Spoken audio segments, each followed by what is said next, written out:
BNR gold and diamonds తరుగు తక్కువ బంగారం ఎక్కువ. ఇప్పుడు మన వైజాగ్ లో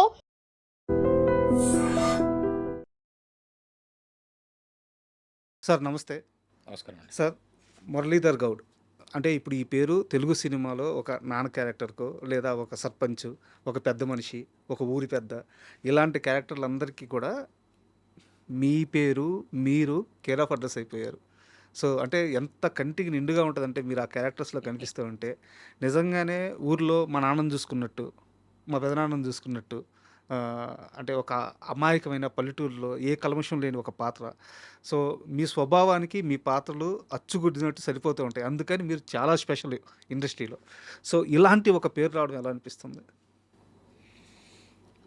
ముందుగా నన్ను ఈ ఇంటర్వ్యూకి పిలిచినందుకు ఐటీఎం యాజమాన్యానికి నా ధన్యవాదాలు తెలుపుకుంటున్నాను సార్. సార్ మీకు కూడా నా నమస్కారం రాజా గారు. సార్ అంటే ఒక పాత్రలో నేను ఒదిగిపోయినట్టు కనపడతాను అని చెప్పేసి మీరు అనడానికి కారణం నా ఆకారమే కాదు, నా స్వభావమే కాదు, నా మనసు కూడా అలాంటిదే. సార్ నేను ఏది చేసినా మనసు పెట్టి చేస్తాను కాబట్టి, మనస్ఫూర్తిగా చేస్తాను కాబట్టి ఆ పాత్ర అలా కనపడుతుంది సార్. దీనికి నేను చేసే పాత్రని ఆకలింపు చేసుకొని దాన్ని నేను ఆవాహన చేసుకొని దర్శకులు ఏం కోరుకుంటున్నారు అన్నది పూర్తిగా ఆలోచన చేసి మనసు పెట్టి చేస్తాను సార్. మా ఇంటర్వ్యూలో 2 రోజుల క్రితం సుధా గారు వచ్చారు, సీనియర్ ఆర్టిస్ట్ సుధా గారు. వారు కూడా ఇదే మాట చెప్పారు. అంటే చంద్రమోహన్ గారితో నేను చాలా సినిమాలు చేశాను, తరువాత మురళీధర్ గౌడ్తో యాక్ట్ చేస్తుంటే నాకు అలాంటి ఒక కంఫర్ట్ యాక్టింగ్కి, అలాంటి ఒక ఫీలింగ్ వచ్చింది అని చెప్పారు అనమాట. నిజం, ట్రూ అది. సో అలాంటి ఇమేజ్ రావడం ఇండస్ట్రీలో చాలా కష్టం, అది మీరు సంపాదించుకున్నారు. అందుకు నేను దేవునికి కృతజ్ఞతలు చెప్పుకోవాలి సార్. మీ విషయంలో బాగా గుర్తుండిపోయిందంటే కొన్ని నెలల క్రితం సార్, మీ భార్య గారు వారు ఈ లోకాలను విడిచి వెళ్ళిపోయినప్పుడు కొన్ని ఇమేజ్లు వచ్చినాయి సార్ బయటికి. ఇంత జీవితం చూశారు మీరు, ఇన్ని కష్టాలు పడ్డారు, అంటే మీరు ఎలాంటి ఒక స్థాయి నుంచి వచ్చారు, ఎంత పేదరికం నుంచి వచ్చారో కూడా తెలుసు. జీవితంలో చూడాల్సిన అన్ని కష్టాలు చూసిన మీరు మీ భార్య గారు చనిపోయిన ఆ క్షణంలో చిన్న పిల్లల్లాగా ఏడ్చేస్తూ కంట్రోల్ చేసుకోకుండా కన్నీళ్ళు గారిపోతే ఆ ఫోటోలు చూసినప్పుడు ఇంత ప్రేమ అని అనిపించింది సార్. ఆ బాధని దాటి ముందుకు వెళ్ళగలుగుతున్నారా? జీవితంగా సార్ వెళ్ళాలి, తప్పదు. కాకపోతే మాది 50 ఏళ్ళ అనుబంధం సార్. 1976 ఏప్రిల్ 9న నా పెళ్లి జరిగింది. అంటే 50 దాటింది. అంతే. అలాంటిది 50 ఏళ్ళ అనుబంధంలో మాకు తీపి అనుభవాల కంటే చేదు అనుభవాలు ఎక్కువ సార్. అంటే చాలని జీతం, ఉద్యోగం. అంటే ఒకానొక దశలో అనుకోని పరిస్థితుల్లో, తప్పనిసరి పరిస్థితుల్లో 2 పిల్లల్ని తీసుకొని మేమిద్దరమే కట్టుబట్టలతో మా ఇంటి నుంచి బయటకు వచ్చాం సార్. అంటే అది నన్ను నేను బ్రతికించుకోవాలి, నా కుటుంబాన్ని బ్రతికించుకోవాలి, ఎవరి మీద ఆధారపడకుండా ఉండాలి, నా కష్టాన్ని నేనే చేసుకోవాలి అనేటువంటి ఒక ఆలోచనతో అవకాశం వచ్చింది కాబట్టి, ఉద్యోగం వచ్చింది కాబట్టి, ఎలక్ట్రిసిటీ బోర్డులో ఉద్యోగం వచ్చింది కాబట్టి ఆ విధంగా వచ్చి చేరినాం సార్. వనపర్తిలో. నవంబర్ 7, 1984 నా first joining into the duty. అలాగే 27 సంవత్సరాల 2 నెలల 26 రోజులు పనిచేశాను, 24 రోజులు పనిచేశాను సర్వీస్లో.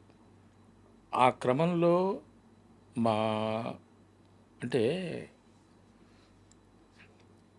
మా పెళ్ళయింది 76లో, ఉద్యోగం వచ్చింది 84లో.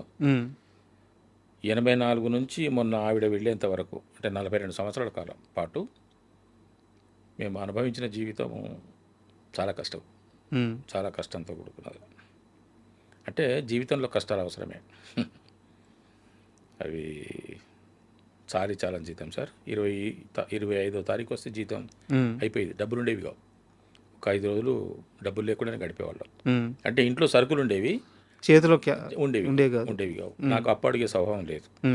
ఎవరికి నేను అప్పులు అడగాను, ఎవరికి నేను బాకీలు ఉండను.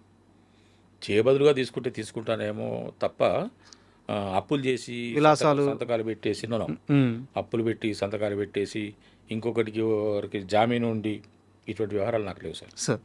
No never. ఈ క్షణానికి ఇదివరకు కూడా చెప్పాను, మళ్ళీ ఇప్పుడు చెప్తున్నాను. అంటే అది సంతోషంతో చెప్పే మాట. ఈ క్షణానికి నేను ఎవరికి ఒక నయా పైసా బాకీ లేదు. అదే కదా సార్ సౌభాగ్యం, అదే కదా ఆనందం. అంతే సార్. ఉమ్, నాకు లేని రోజున నేను అప్పులు చేయలేదు. నాకు అవసరం ఉన్న నేను అప్పులు చేయలేదు. తప్పనిసరి పరిస్థితుల్లో అనుకుంటే బదులుగా తీసుకున్నాను. అంటే కొన్ని సందర్భాల్లో అప్పు తీసుకొని వడ్డీలు కట్టాను, కానీ ఏనాడు కూడా నేను వాటిని తీర్చకుండా కానీ వాళ్ళతోని మాట అనిపించుకోవడం కానీ జరగలేదు అంటే ఎందుకు నేను స్టార్టింగ్లోనే మీ భార్య గారి గురించి అడిగానంటే, సార్. మీరు ఒక ఇంటర్వ్యూలో మాట్లాడుతూ ఒక స్టేట్మెంట్ ఇచ్చారు, రిటైర్మెంట్ అయిపోయే నాటికి కూడా నా బ్యాంక్ బ్యాలెన్స్ 0 అని చెప్పేసి. 2500 3000 ఉన్నది సార్. ఉమ్, అంటే అదే పెద్ద అమౌంట్ ఏం కాదు, ఆ రోజుకి కూడా అదేం పెద్ద అమౌంట్ కాదు. ఆ రోజు కూడా కాదు sir, just 12 years back. 12 years back పెద్ద అమౌంట్ ఏం కాదు. సో అంటే మీతో మొత్తం ప్రయాణంలో అవును. ఆమె మొత్తం అన్ని కష్టాల్లో మీకు తోడుగానే ఉంటూ వచ్చారు. Yes sir. సో అలాంటి ఒక తోడు పోయిన తర్వాత అంత చిన్న పిల్లలుగా ఏడవడానికి కారణం నేను తర్వాత ఆలోచించుకున్నాను. ఆ రోజు లైవ్లో చూశాను మిమ్మల్ని నేను. అవునా? సో అది నాకు మనసులో ఉండిపోయింది. అవును సార్. ఒక భార్య మీద ఇంత ప్రేమ ఎలా వస్తుంది, ఎన్ని కష్టాలు దాటుంటారు వీళ్ళిద్దరు కలిసి అని చెప్పి మనసులో ఉండిపోయింది. మీరు కనిపించినప్పుడు అడగదాం అనుకున్నాను. అంటే 50 ఏళ్ళ జీవితంలో మా మధ్య కూడా గొడవలు వచ్చాయి. గొడవలు అంటే పెద్ద గొడవలు ఏం కాదు. అంటే నేను చాలా సిస్టమేటిక్గా ఉంటాను సార్. సో ఈ సందర్భంగా అంటే చెప్పాలి, కొంతమంది అన్న కొంచెం తెలుసుకుంటారనే అభిప్రాయం చెప్పాలి. చెప్పండి సార్. 50 ఏళ్ళ మా సాంసారిక జీవితంలో నేను ఆవిడను ఏమేని ఏనాడు పిలవలేదు. ఉమ్, చేత్తోనే ఆమెను ఇట్లా ఒక దెబ్బ వేయలేదు. ఏమని పిలిచేవాళ్ళు సార్? ఉన్నావా అంతే.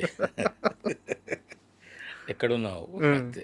ఉమ్, లేకుంటే దగ్గరికి పోయి మాట్లాడేవాడిని. ఆ, దగ్గరికి పోయి విషయం చెప్తే ఆవిడ టర్న్ అయ్యేది కదా. అవును. అంతే. ఆవిడ మాత్రం నన్ను ఉన్నావా అని అడిగేది, పిలిచేది. ఉమ్, ఉన్నావా అని ఆ రూమ్లోంచి ఈ రూమ్లోకి పిలిస్తే ఉన్నావా అని అడిగి ఉన్నా ఏంటి అంటే తప్ప.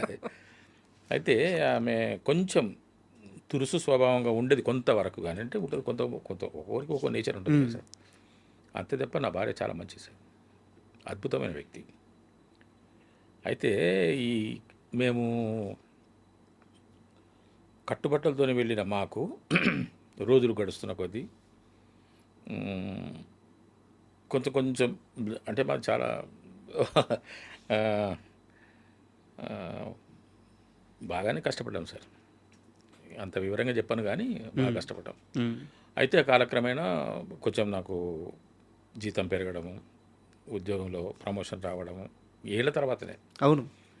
దాంతోపాటు పిల్లలు ఎదిగిపోవడము, ఉమ్, పిల్లలు పెద్దవాళ్ళు అవ్వడము, వాళ్ళ ఖర్చులు ఇవి అని, ఆ తర్వాత పెద్ద అయిన తర్వాత వాళ్ళకి పెళ్ళిళ్ళు చేయడాలు, ఇంకా ఈ విధంగా మొత్తం నాకు 2012 జనవరి 31 నాడు నేను రిటైర్ అయ్యేటప్పటికి 27 సంవత్సరాల 2 నెలల 24 రోజుల పాటు సర్వీస్ చేసిన నాకు మిగిలింది 2500 3000.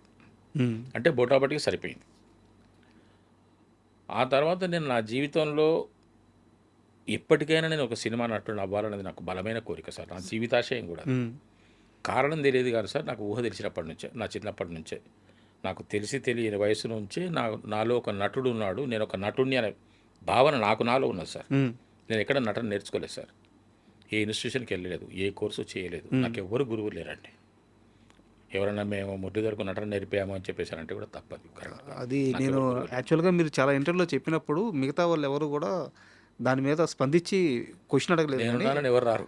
బట్ మీకు నటన రావడానికి ప్రధానమైన కారణం నేను రవీంద్ర భారతి అని అనుకుంటున్నాను. ఎందుకంటే మీరు చెప్పిన మాటల ప్రకారం అక్కడ ఏ నాటికి జరిగినా మీరు వెళ్ళేవాళ్ళు, ప్రతిరోజు నా డ్యూటీ రవీంద్ర భారతే. అక్కడ వెళ్ళి కూర్చునేవాళ్ళు. ఎప్పుడైతే నాటక రంగాన్ని మనం ఆస్వాదించడం మొదలు పెడతామో తెలియకుండా నటన ఒంట్లోకి వెళ్ళిపోద్ది. అంటే నేను చిన్నప్పుడు కూడా నాటకాలు వేసాను సార్. సార్ చిన్నప్పుడు నా 8వ ఏటనే నేను స్టేజ్ మీద నాటకం ఒక చిన్న ఫ్యాన్సీ షో వేస్తే నాకు మొట్టమొదటి ప్రదర్శనకే నాకు 10 రూపాయల బహుమానం ఇచ్చారు మా సమితి ప్రెసిడెంట్ కొడకళ్ళ రంగారెడ్డి గారు. అప్పుడు గజ్వెల్లో పంచాయత్ సమితి ప్రెసిడెంట్ కొడకళ్ళ రంగారెడ్డి గారు 1967లో స్టేజ్ మీదకి వచ్చి నాకు 10 రూపాయలు నా జేబులో పెట్టారు. అది 1000 రూపాయలతో సమానం అప్పట్లో, ఇంకా ఎక్కువే. ఇంకా ఎక్కువే. ఎందుకంటే మొదటి ప్రదర్శన అప్పట్లో సమితి ప్రెసిడెంట్ చాలా గౌరవప్రదమైనటువంటి పెద్ద వ్యక్తి. సార్ అలాంటి వ్యక్తి వచ్చి అంటే అంత పరవశించిపోయాడు ఆయన. అయితే మీరు రిటైర్మెంట్ అయిపోయిన తర్వాత సినిమాల్లో క్యారెక్టర్స్ వచ్చే ఈ మధ్య గ్యాప్లో ఒక చిన్న సందర్భం గురించి అడగాలి మిమ్మల్ని. ఈ ఖైరతాబాద్ రైల్వే స్టేషన్తో అసోసియేషన్ ఉంది మీకు? నేను ఉండేది ఖైరతాబాద్లోనే కదా సార్.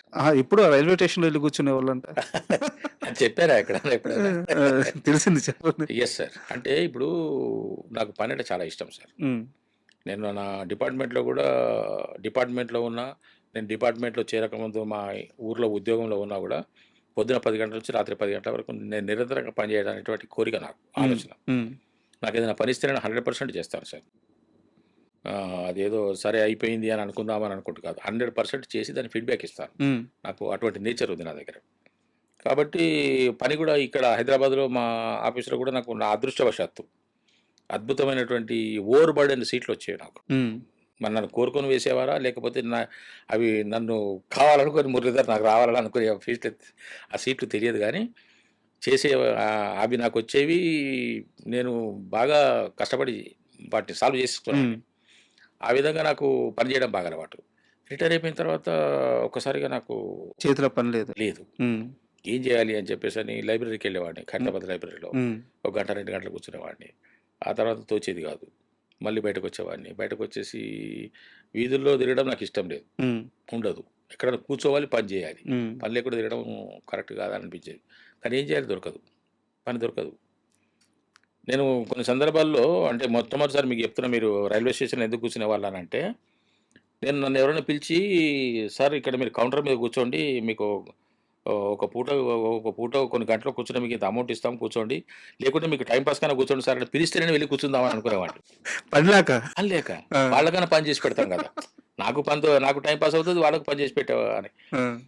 కాక ఏం చేసేవాడు సార్, ఇక నేను పుస్తకాలు చదివేవాడు. నాకు ఒక 2 బుక్స్ పట్టుకొని రైల్వే స్టేషన్కి వెళ్ళేవాడిని.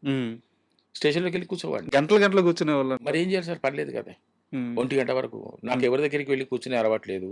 నాకు ఫ్రెండ్స్ ఎక్కువ ఉండరు, లేరు కాదు, ఫ్రెండ్స్ ఎక్కువ ఉండరు, నాకు ఉండరు. కాబట్టి నేను ఎవరి దగ్గరికి వెళ్ళాలి, ఏమని పలకరియాలి, ఒకసారి పోతాం, 2 సార్లు పోతాం.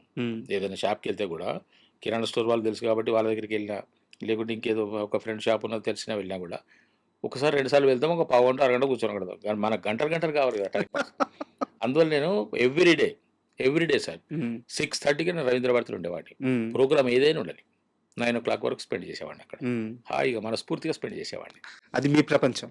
అది నా ప్రపంచం. నాకు లైట్ ఉండాలి, ఎదుటిగా ఒక మనిషి రంగేసుకొని ఉండాలి, ఏదో జరుగుతుండాలి, లేదా నేనన్నా అక్కడ ఉండాలి. ఒకవేళ రవీంద్రభారతిలో ప్రోగ్రాం లేకపోతే త్యాగరాయ గాన సభకి వెళ్ళిపోయాను. నేను రెగ్యులర్ స్పెక్టేటర్ని, ఆడియన్ని త్యాగరాయ గాన సభకి, రవీంద్రభారతికి ఎక్కువ.